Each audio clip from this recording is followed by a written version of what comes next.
Hey guys, welcome to the top 20 countdown of the best synchros of all time. Now the reason 20, because it just couldn't get away with 10. So let's start at number 20. We have Mistworm, who it is pretty much only level 9 to run right now when it comes to synchros, because officially is banned. But this card's still amazing. Bounce 3 cards and you can push your game with a Dagusto Phoenix. It's only getting better over time. It's something that a lot of people have forgotten about. It's the same requirements traditionally. I don't want to say they forgot about it. It's not viable as much as it used to be, but maybe later down the line it will because we're getting more synchro support because of like cards like Star Eater and Armor Days and the Manga Stardust and stuff, which you'll see a little later. But Miss Worm comes in at number 20 because it's its ability to bounce 3 cards. It's Wind, which is pretty unsupported. 2500, kind of weak, but you know what? It's still a great synchro, hence why it's at number 20.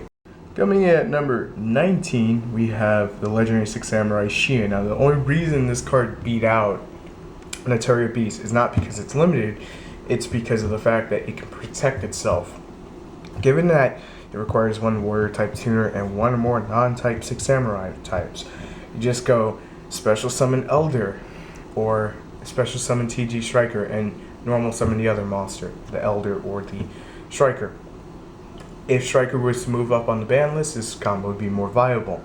I'm not denying it. But you know what? It's still a great card. It can protect itself, 2,500 points. Attack-wise, it can negate one spell or trap, which is more flexible than its counterpart Material Beast. And it destroys, of course, if this face-up card would be destroyed, you can destroy another face-up 6 Samurai you control instead, allowing for some lousy plays when it comes to playing 6 Samurais, hence why this guy is at number 19. Coming in at number 18, almost spoiling number 17 spot, is Colossal Fires, Colossal Piece of Poo, jokingly, because he's, doing that. Anyway, it gains 100 attack for each warrior in the graveyard. When this card is destroyed but balanced into the graveyard, special summon one warrior from either player's graveyard. You can special summon Colossal Fighter again. So, if your opponent has a bunch of 28s, you summon this guy and just punch them all out. The only thing that sucks is he's got to attack to, and then be destroyed that way. Hence why he's at number 18. I don't hate him. I just don't fully love him to that extent and think he's, that powerful when it comes to what else is on this list. Evil Grin. Let's move on to number 17. Some of you may not agree with the number 17 choice. We have Formula Synchron, which is one tuner, one more non-tuner level 2, and that's a dirty sleeve. Just so clear, it's been in the binder for a long time. And this card is special summon. You draw a card. During your opponent's main phase, you can synchro summon this card. You can synchro summon this face-up card. You can synchro summon using this face-up card a synchro material monster. So pretty much, if they Crimson Blader you and you're able to burn out enough materials to make a Mistworm, because Mistworm's the only legal thing, then Formula Synchron gets you out of the Crimson Blader lock. Hence why I put it where it is. That and because it's pretty much the only level 2 tuner we have right now. We're getting one, I think, Shadow Specters. Yeah, it's Shadow Specters, which I'll mention in another video, but it's not nearly as good as Formula Synchron, who gives you that +1. Let's move on and see what's number 16. Coming in at number 16, we have the most ridiculous thing ever to say, Azure Eye Silver Dragon, which should just be blue. Ginkanami, or a bunch of moronic dumps when it comes to naming things, but hey, guess what? It's level 9, it's a dragon. Here's the effect. When this card is special summon dragon-type monsters you currently control cannot be targeted or destroyed by card effects until the next turn. Hence why this guy is at number 16. But also, once returned during your standby phase, you can target one normal monster in your graveyard and special like. Basically, you're going to get blue eyes, and you're going to go nuts with it. Coming in at number 16, we have the most... And at number 15, we have an easy way to make Quasar Dragon Hyper-Light variant. Every time you synchro summon, you draw a card, allowing you to have more access into basically drawing out every piece of combo you need to synchro summon whatever monster you're going into. So this card is just freaking ridiculous. It being Dark and Spellcaster only helps that. And I forgot what else I was going to say. It allowed Fables to be somewhat playable, Plants to get their full power on with massive draw power, going into Quasar Dragon like turn 1, if they wished it. They had the right hand, which wasn't too hard with this guy. Or they just synchro every turn when ran in multiples, hence why this guy makes it at number 15, outbeating the Silver Dragon. Alright, let's move on to the number 14. Yeah, at number 14 we have the God of all Synchros. We have Quasar Dragon. The only reason I'm messing around with papers right now is because it has the numbers of where the cards place on this top 20 countdown. It's a level 12 synchro. When synchro summon, you could have to use one tuner synchro monster and 2 or more non-tuner synchro monsters, and it gains attack depending on how many non-tuners tuner synchro monsters you use. So, for example, I use 2 Librarians and a Formula Synchron, he gets 2 attacks. If I break it down and go really crazy and somehow have a Formula Synchron and 3 other Synchros, he's getting 3 attacks. It's a 4,000 beat stick, and once per turn can negate 1 card on the field. And if it leaves the field, it special summons a Shooting Star Dragon from the extra deck. Hence why this guy is just so powerful. And it was amazing when it came out. Now it's gotten kind of underpowered, which is kind of sad, but yeah, there you go. Let's move on to number 13. Coming in at number 13, we have Armaday's Keeper of Boundaries. I probably said that wrong. He's Boundaries. It sounds wrong, too. Maybe he'll do your laundry. I don't know, with little kilt thing he's got going on. This card is great for using against Blue Eyes Maiden, or Maiden with the Blue Eyes, whatever the hell Konami named it.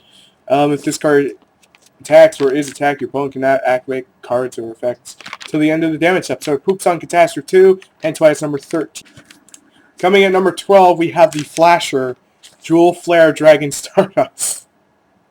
Level 8, once per turn during either player's turn, you can target one face-up card you control. Once per turn, that card cannot be destroyed by battle or by card effects.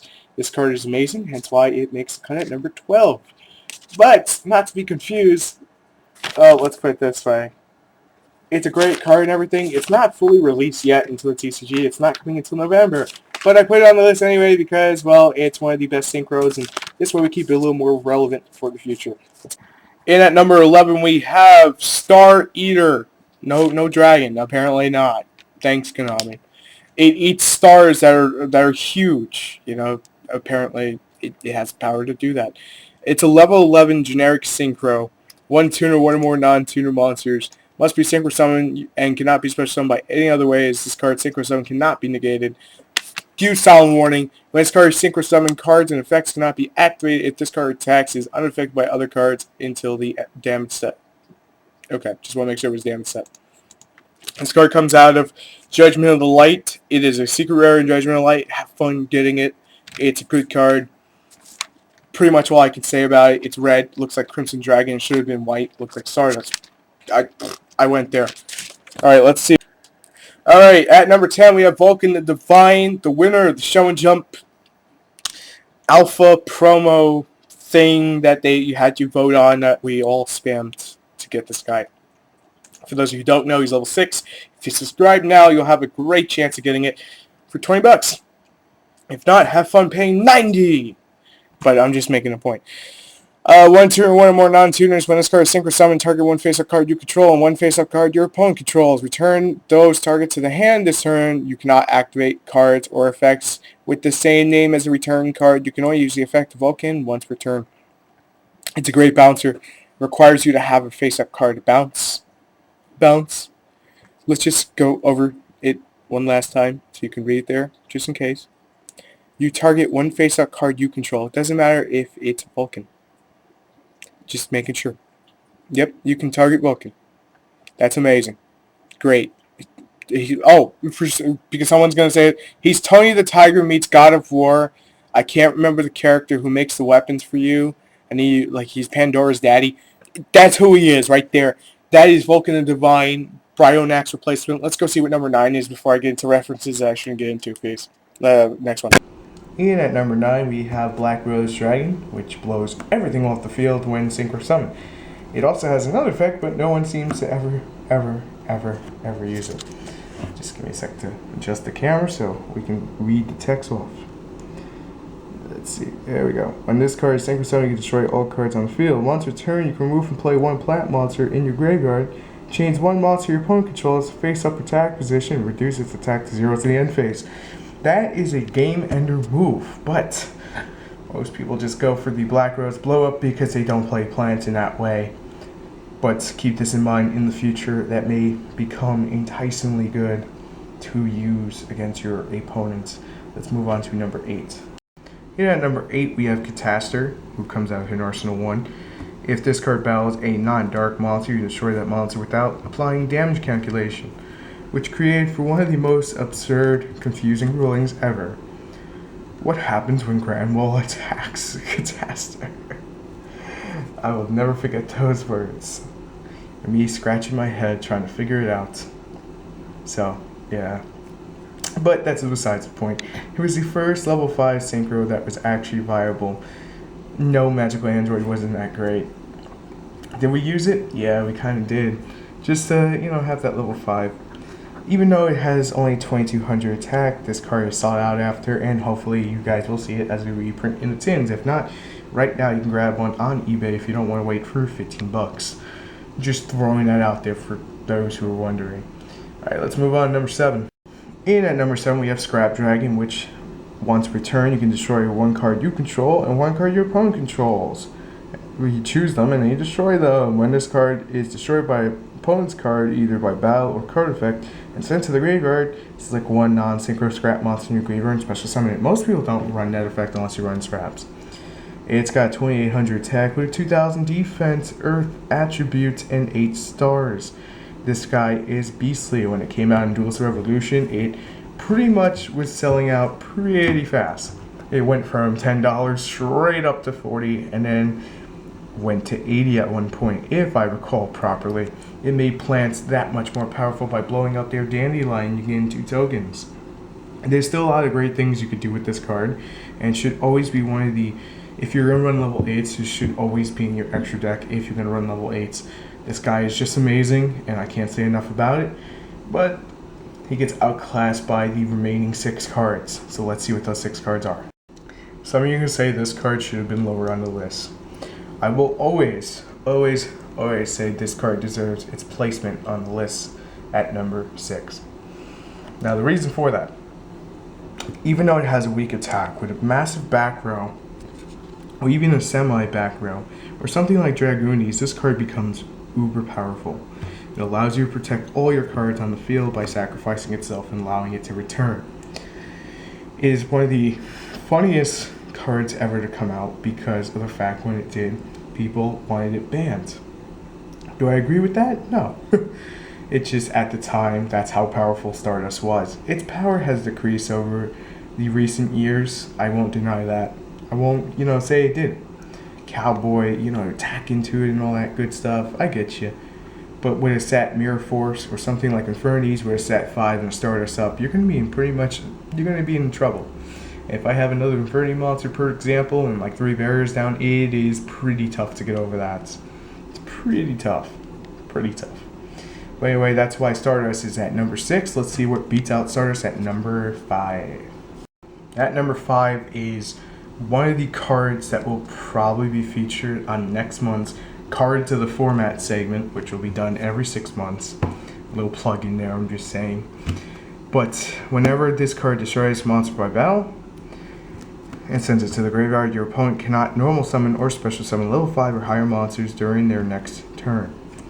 It locks your opponent out. It basically says, hey, you thought Ophion was bad? At least you can get Ophion off the field. I have 2800 attack, and you're going to have a hard time getting over me if you don't have a Direwolf or something like that. Or if we're in late game, a Sky Pegasus. This card is one of the better synchro monsters out of recent years to come out. It came out in Japan around the last World Championship game, which was quite a while ago. No, Tag Force. It came in Tag Force 6. And we in TCG side never got to see the light of day of this card until recently in Cosmo Blazar. But it's definitely one to have in your extra deck at all times. Because, well, I should say, depending on the format. But whenever you see big monsters, this guy just shuts them down. Let's see what beats him out at number 4. In at number 4 is the most ridiculous level 6 monster the game has ever seen. Its name is Goyo Guardian. Good luck trying to get a spoiler on that next one, but you know, I'm saying underneath. But anyway, 2800 attack on a level 6 body. When it swings a monster, if it destroys it by battle, you're going to gain control of it. So, for example, if I boosted this with number 20, Giga Brilliance, or, yeah, I think it's number 20, and I swing at your Crimson Blader, I'm going to steal it, and then your Crimson Blader is mine for the keeping, as long as I can revive it from the graveyard. This card is definitely one that deserved this spot on the ban list, but over time, it's a little less powerful, just a little bit less. And sooner or later, I do think it will coming crawling back into the card game at some point in time. But anyway, let's see the final big three. Any top 10, top 20, top 40, top 50,000 synchro best synchros of all time list have to have Trishulia on it, without question. She's the level 9 Ice Queen that, again, like Goyo, at some point in time could come back. I didn't say now, I just said could. Its counterpart Operos is a lot weaker, and it's infected by the Evil Swarm virus. Now, when Trishulia was legal in Planet Synchro, this thing would just steal games without question with its partner. Oh, you want to know who its partner is? Don't worry, it's coming up. But Trishulia here definitely deserves its number 3 spot. Even though it's a level 9, requires 3 monsters to create, it's not that hard. Foolish Burial, a Dandelion in the graveyard. I hate these words. Summon Debris Dragon, get Dandelion. Now remember, you got 2 tokens on the field, creating a level 9, and then getting 2 more tokens and having Trishulia on the board. Trishulia would make Dragosack look like poop. Why? It's because it could just banish out the Dragosack. It doesn't destroy it, it just banishes it. It can banish one from your opponent's hand and their graveyard as well at the same time. As long as the Synchro Summon goes through and it doesn't get Effect Veiler, Breakthrough Skill, or Fiendish Chain. Thank God for those cards. Alright, let's move on to the number 2 spot. In at number 2, we have Bryonac, Dragon of the Ice Barrier, which the reason it's number 2 and beats out Trishulia finally is because of the fact that with Mermails, this card is busted. It doesn't have that once per turn clause. If it was errata to say, hey, once per turn, this card would be a hell of a lot more balanced. That and a game-changing mechanic called, if you loop, you scoop. Simple as that.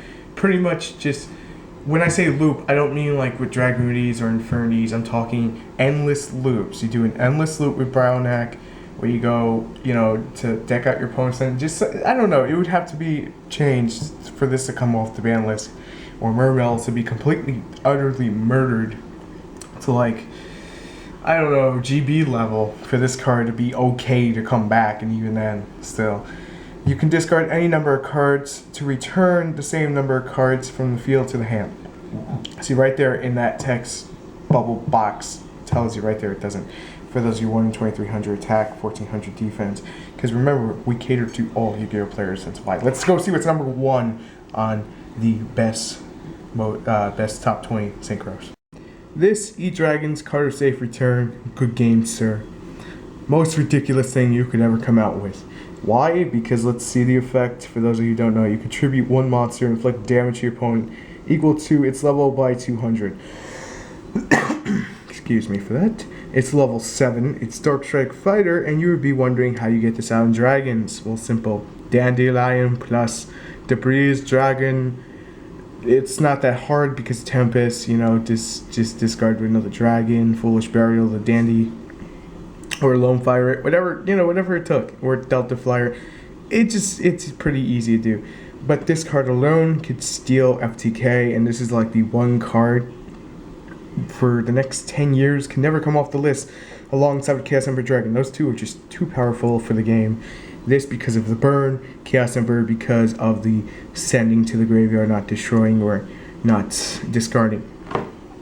So that rounds off our list. Dark Strike Fighter makes the number 1 spot on the top 20 best synchros of all time. Leave down in the comments any synchros you feel that were left out, and I'll give you a reason why they were. I really will. Just remember in the future, if you're watching this, and it's a year or two past today's date or whenever the video goes up, make sure to look at it first, because in the future may have to go redo this because maybe more synchros. We don't know. Anyway, I'm ready for the Yu-Gi-Oh! Account. So if you like what you saw here today, make sure to subscribe to the channel for more Yu-Gi-Oh! Content. We do all sorts of stuff. You can check out the channel where the red button is, that's subscribe, but next to it, it says Yu-Gi-Oh! Account. So if you click that, it'll take you to our YouTube page, and then from there you can see all the uploads we do for every single kind of Yu-Gi-Oh! Player in the world. Any sort. I hope to see you next video. My name is Ryu, and it was nice having you for this 20 countdown. Peace.